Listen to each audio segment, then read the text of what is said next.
ကျုံညီဆရာချက်စီမှာတင်ပူးခဲ့တဲ့ဝင့်ခတ်ပုံစံနဲ့ဆရာကြီးဦးသိန်းစီမှာတင်ပူးတဲ့ဝင့်ခတ်ပုံစံကွဲလွဲချက်လေးကိုပြောပြမယ်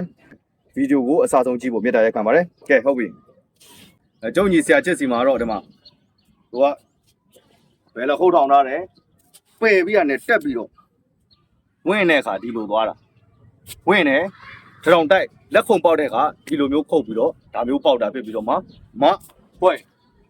ပယ်ပြီးတော့မှတက်ပြီးတော့ဝင့်ခတ်တဲ့အခါကျရင်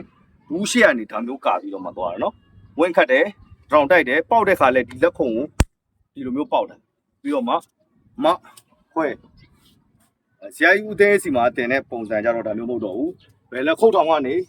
ပယ်ပြီးတော့မှအဖြောင့်သွားတာဖြစ်တယ်တင်ပါပေးရနေအောက်ကနေဒီလိုဆွဲတက်တာလက်ဖြန့်အောက်အယူကိုဒါမျိုးသွားတယ်ထောင်တိုက်တဲ့အခါပုတ်လက်ကိုမသွားဘဲနဲ့ဒါမျိုးတိုက်ပြီးတော့ဒါမျိုးပေါက်ပြီးတော့ပြီးတော့ခွဲတာဖြစ်ဒီဘက်လည်းအဲ့လိုပဲပယ်တက်အဝင့်ခတ်တဲ့အခါအောက်တင်ပါပေးရနေတာမျိုးသွားတယ်ဝင့်ခတ်တယ်ထောင်တိုက်တဲ့အခါပုတ်လက်မသွားဘူးထောင်ရိုးတိုက်တယ်ပေါက်တယ်ပြီးတော့ခွဲတယ်ဒီဝင့်ခတ်နှမျိုးမှာခွဲလွှဲချက်တွေထူးခြားချက်တွေအများကြီးရှိတယ်နောက်ဗီဒီယိုမှာဆက်တွေ့ပါမယ်ကျေးဇူးတင်ပါတယ်